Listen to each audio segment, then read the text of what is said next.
Not All Heroes Are Human by Janson Davies. Chapter 1. The Chopping Block. The hearing room shook with the sharp clatter of gavels and the muttered groans of restless politicians. Gerard Robel stood rigid behind the mahogany witness desk, flanked by digital screens and stacks of budgetary projections, none of which were going to save him. The overhead lights buzzed like judgmental insects, casting thin shadows over his dark hair and deeply lined face. He kept unconsciously stroking his mustache like a cartoon villain. "Director Robel," came the voice of Senator Kittredge, her tone slicing through the silence. "How do you justify a $32 billion annual budget with no measurable alien threat in 5 years? Gerard didn't flinch. "Surveillance, containment, and research aren't luxuries, Senator. The absence of threat is evidence of our success." Kittredge leaned forward. "Success is measured in impact, not shadows. What we see is waste, inefficiency, fear-mongering." The room erupted in murmurs. Gerard tightened his jaw. The writing was on the wall. The Federal Bureau of Alien Investigations, FBI, was being dissected live, and soon it would be bleeding appropriations. As Kittredge waved her hand to silence the crowd, Gerard's eyes drifted to the screen embedded in the desk. A simple black display with a blinking prompt. Project Roswell 2, awaiting activation. It was his gamble, his insurance, and it was almost ready. Back in Washington, D.C., beneath an inconspicuous warehouse in Anacostia, a technician hovered over a translucent tube pulsing with dim green light. Inside, the beginnings of a humanoid form floated in a viscous gel, spindly, smooth, and not quite human. A second, then a third tube joined the hum of life. Row upon row stretched into the shadows, a silent army still unborn. Dr. Aisha Nakora adjusted her scanner. "Rate of acceleration is exceeding projections. They're adapting faster than expected." Beside her, Gerard's protégé, Dominic Ruel, offered a crooked smile. "Weeks instead of months. Robel will be pleased." They walked between the chambers, surrounded by a chorus of quiet whirring and the occasional ghost-like stir from within the tubes. Dominic stopped at one, staring at a particularly developed specimen. "This one," he said, tapping the glass, "is showing anomalous readings, neural spikes, excessive limb growth, and get this, empathic surge patterns in the prefrontal cortex." Aisha frowned. "That's not ideal." Dominic shrugged. "We used the cleanest DNA fragment we had, the Orion strain, crashed near Taos in '78. Doesn't mean it was perfect." But Aisha didn't speak. She stared at the alien drifting in a dreamlike haze, one hand slightly curled, as if reaching. Something felt off. Later that evening, Gerard stood at his office window overlooking the Potomac, swirling a glass of bourbon with absent fury. Behind him, the screen blinked to life with satellite feeds and logistical updates. Delivery routes, lab reports, growth metrics. He turned slowly. Let them cut me. Let them gut the FBI. He'd already seeded the next era of necessity. An engineered alien uprising would reignite fear, outrage, and support. And when the world screamed for protection, he'd already be the solution.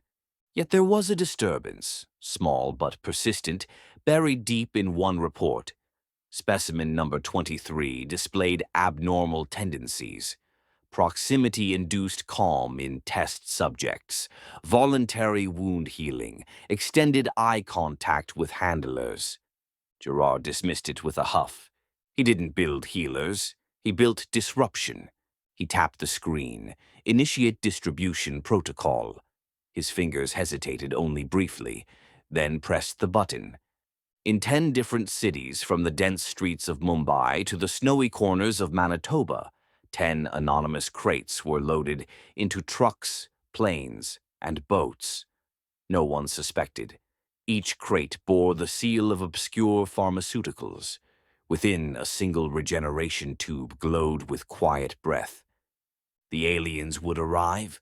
They would confuse, frighten, disrupt. That was the plan. And plans never lie. Until the truth shows up, wearing a different face. Chapter 2. The Echo Protocol. The crate bearing specimen number 23 arrived in Los Angeles under the cover of marine fog and bureaucratic distraction. Port workers paid no mind to its routing papers, hastily stamped and misfiled. A truck, rattling and rust-colored, hauled it inland to a decommissioned veterinary clinic now marked Riverside Biotech. No one questioned its existence. No one was supposed to. Inside the isolation room, the regeneration tube hissed as internal pressure stabilized. The alien inside stirred, no longer dormant, eyelids twitching against unseen light. It wasn't supposed to wake for another 4 days. It opened its eyes in 12 hours. Dr. Leon Kessler adjusted her glasses and cursed under her breath. The readings didn't make sense. Neural coherence is off the charts, she muttered, scanning the data. Language retention? Impossible. It's never been exposed. Her assistant, Jaime, peered through the observation window. It's staring at me. Leon glanced up. Through the barrier? Jaime nodded slowly. I think it knows my name. They turned to the feed from the embedded translator chip. A low hum, then a voice, rough and childlike, as if forming shape around memory. Jaime. The room went silent. Halfway across the country, Gerard Robel smiled as distribution reports rolled in. All specimens were in place, except number 23. The anomaly, the outlier, the one with Orion blood and a rising empathy index. He tapped into its feed, watched its vitals, observed the impossible, brainwave patterns syncing with humans nearby, not disrupting, but harmonizing. That was not part of Roswell 2's design. He flagged it for extraction. But extraction requires consent now, thanks to federal oversight protocols, a bitter pill from the Ethics Committee's 2022 intervention. One flaw in his plan: too many eyes, too many rules. He'd have to rely on Dominic. Dominic Ruel entered the Riverside Clinic unannounced, credentials flashing like badges of salvation. Leon didn't buy it. You're here for 23, she asked, arms folded. Dominic smiled. He's not your patient. He's not your weapon either. That caught him off guard. You say he, not it. Liane gestured to the monitor. The alien sat curled upright, head tilted toward Jaime on the other side of the glass, mimicking his posture. He's learning, and from what I see, he's scared. Dominic approached the tube. Specimen number 23 looked up, and for a second something shimmered between them. Recognition. Dominic blinked. This is the Orion hybrid. Leon nodded.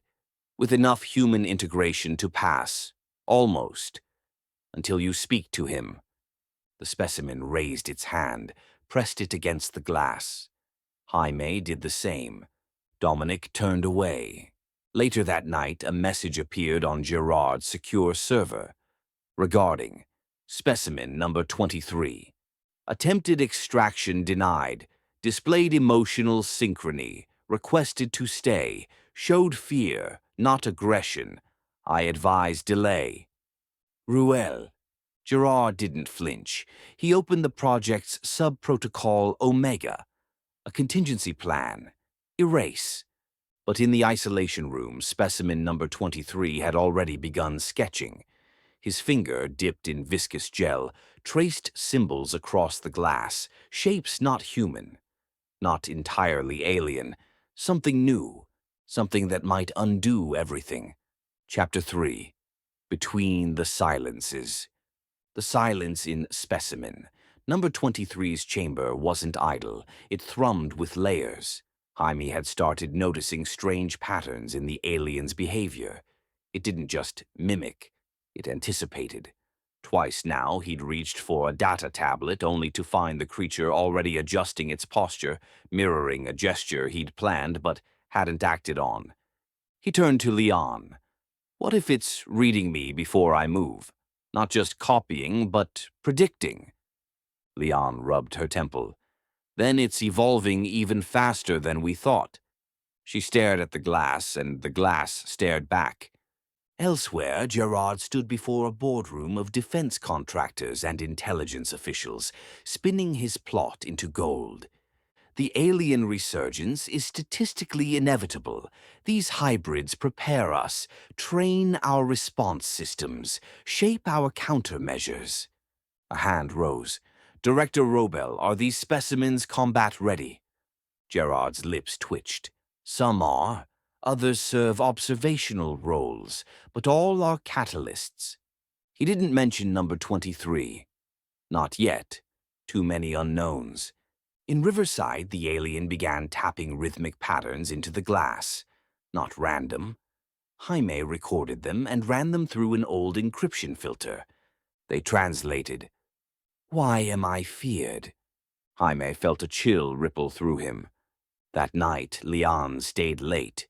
She watched specimen number 23 sketch again. Symbols, spirals, diagrams that mirrored ancient Sumerian script and something distinctly quantum. She cross-referenced every database. Nothing matched. Or rather, everything kind of did. She leaned closer to the glass and whispered, What are you trying to tell me? The alien paused its drawing, raised its head. Not all invasions start with ships. Across the country, Gerard initiated the next phase. Specimens in different cities began to stir. Each was given a scenario, contained conflict, escalating misunderstanding, forced interaction. But something went wrong in Salt Lake.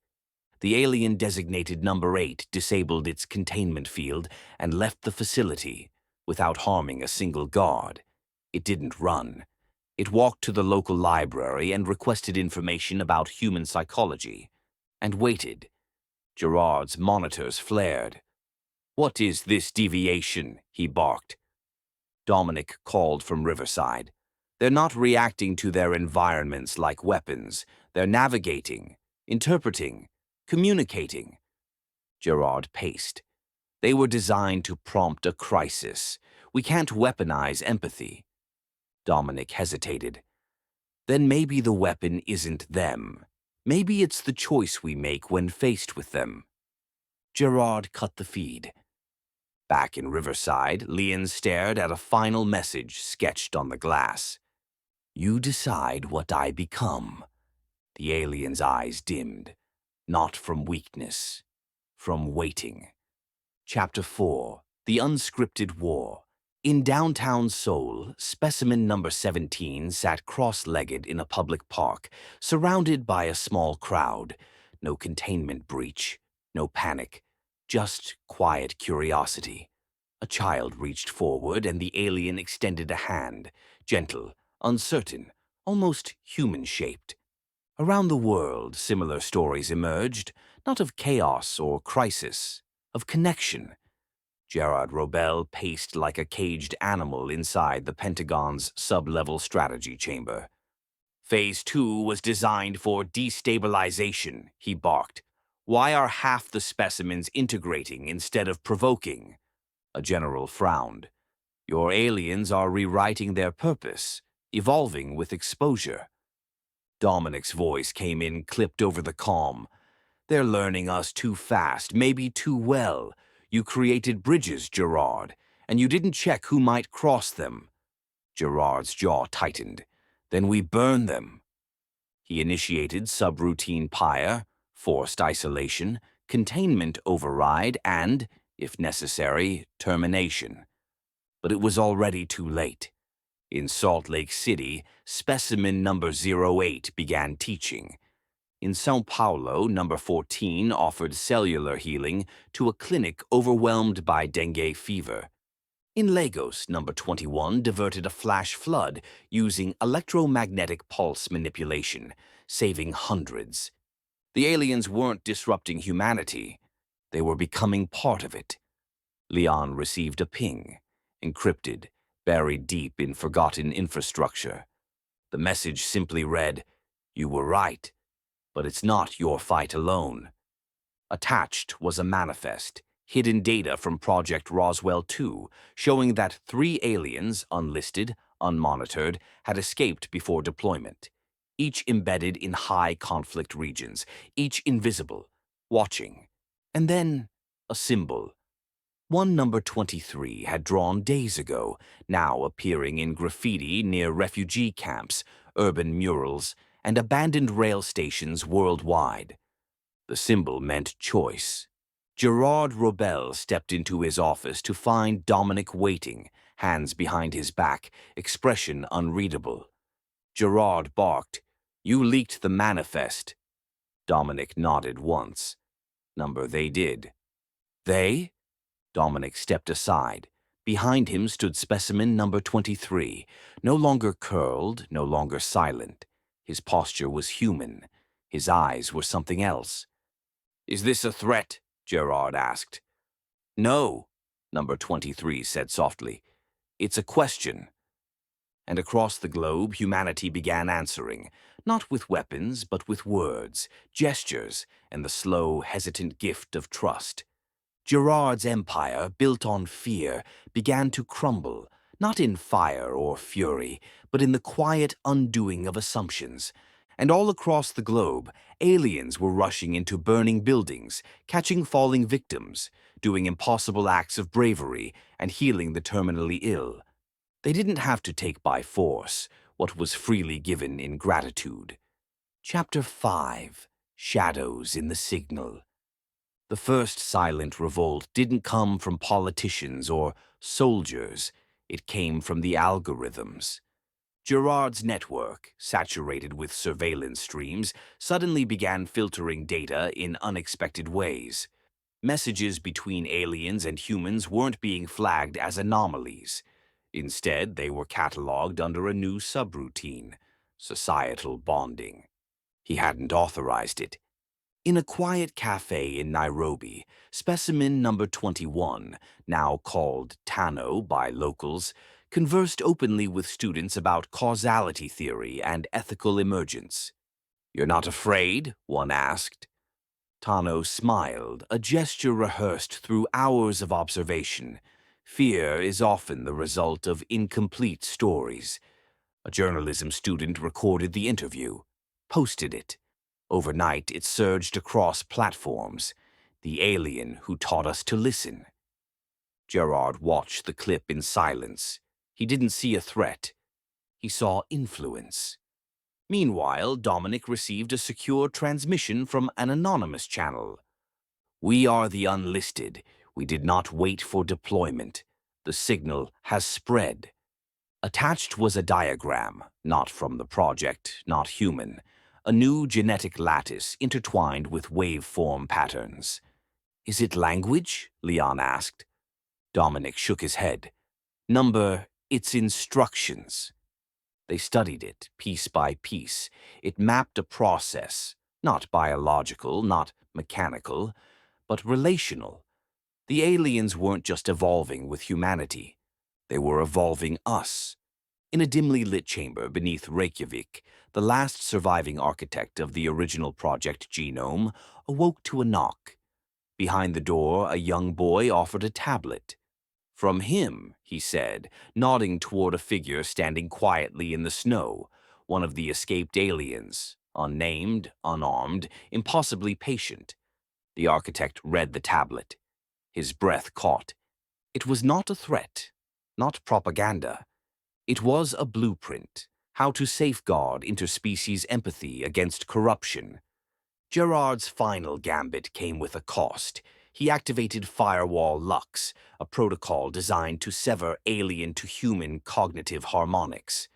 The servers blazed, cities flickered. But as the filters went dark, an unexpected wave surged back. Human minds began reporting residual empathy retention. Not all, but enough. Gerard stared at the growing data points. "Impossible," he whispered. Dominic disagreed. Too late. And somewhere, deep in an abandoned warehouse, specimen number 23 stood among children painting murals.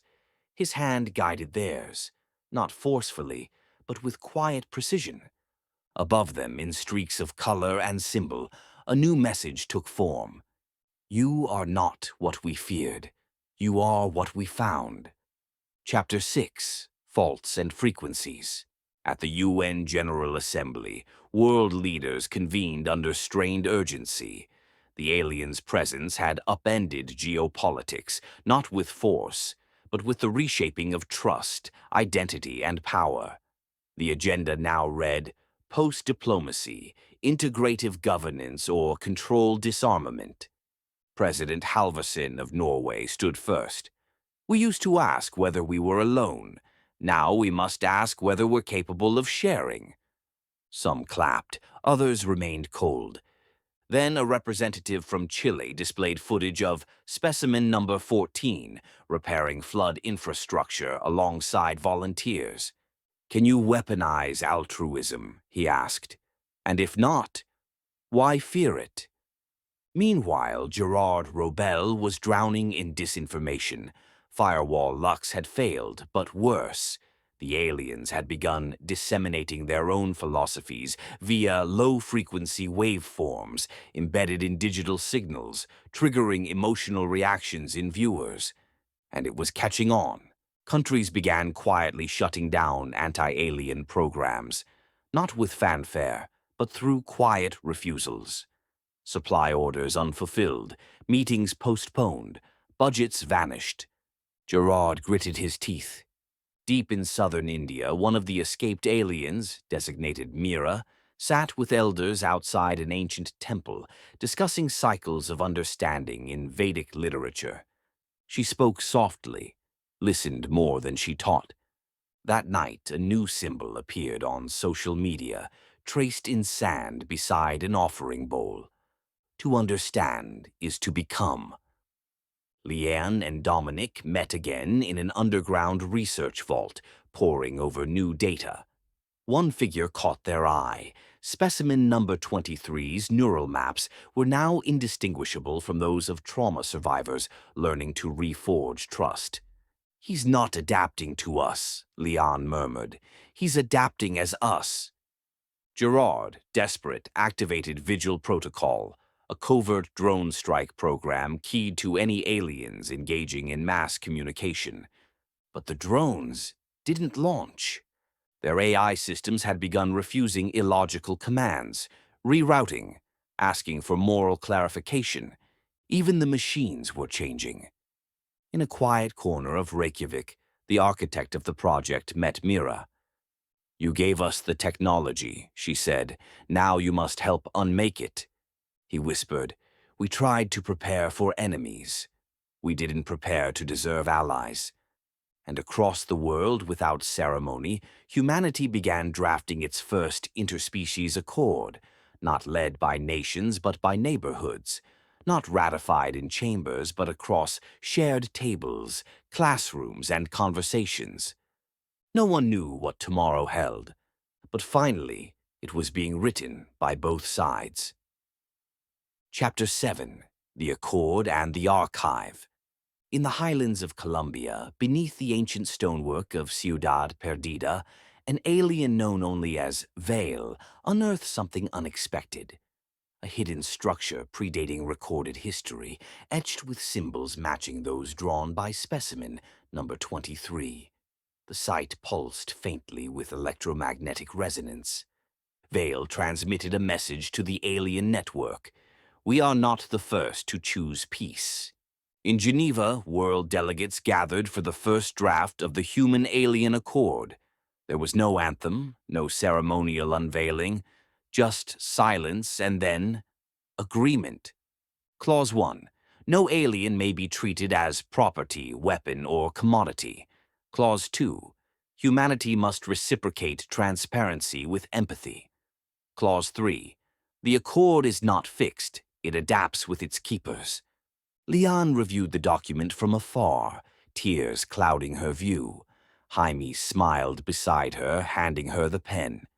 Gerard Rebel, now confined to a secure compound under ethical quarantine, watched the vote broadcast. His empire, data, fear, control, had dissolved not under rebellion, but under transformation. He turned to his terminal. Every encrypted file was now open source. He hadn't approved that either. In the final log, Dominic had written, "You engineered complexity. We embraced unpredictability." Gerard shut the screen off.